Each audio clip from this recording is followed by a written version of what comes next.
How you doing? I'm Destructo, and this is iHeartRadio's Behind the Beat.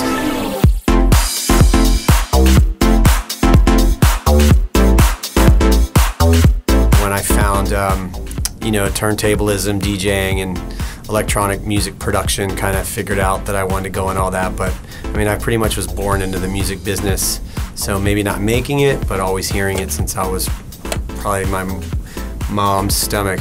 When my dad was in DC, his thing that he always says is that he was fired from every radio station in Washington, DC. And then we moved to New Orleans, and he had a radio station there. It was like the #1 urban station, and then moved to LA.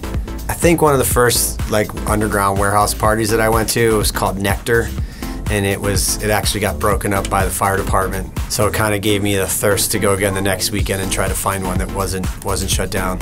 There's always underground warehouse scenes, and then you always have some kind of issue because it's unsafe. As a fan, it's fun.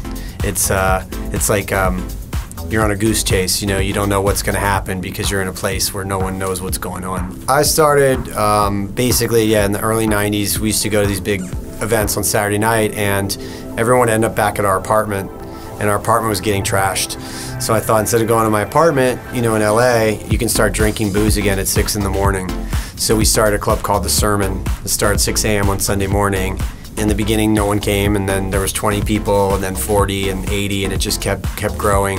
To get started, being a promoter, you just rent a space, get some talent, and get started. There's no handbook on how to do it. You just have to jump in, and hopefully you've got some good ideas and doing something different than everyone else is doing. I always find the time. If somebody wants to record, I'll make the time. But they kind of work hand in hand, because after so much planning for an event, you get kind of tired.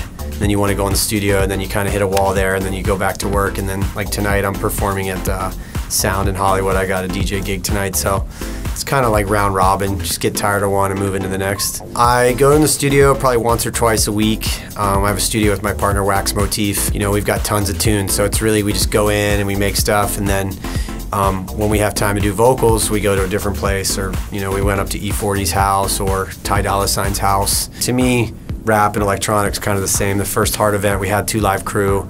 Second Heart event, we've had Pharrell. So I've been putting electronic and rap. I think it's been like that from the beginning. From the first time I heard The Rapper's Delight, the beat on that record, Africa Bambaataa, Soul Sonic Force, all the way back. The first record that I did that really kind of bridged the gap, I have a record called Party Up that I did with YG, and I got his vocals, and just worked on that thing for a while, and kind of trying to develop this new kind of sound where electronic and rap meet, but it's more house instead of big room EDM bangers. I try to play and make music that's different than what everyone else is doing, so expect something out of the box. I have a new song right now. It's called All Night. Features E40 and Too Short, I Am Sue. It's definitely getting some radio play. It feels pretty good. And I got a couple big tunes coming with some people, so the goal is hopefully one day the iHeart family will embrace Destructo, and I can bridge the gap from the underground all the way over to the mainstream.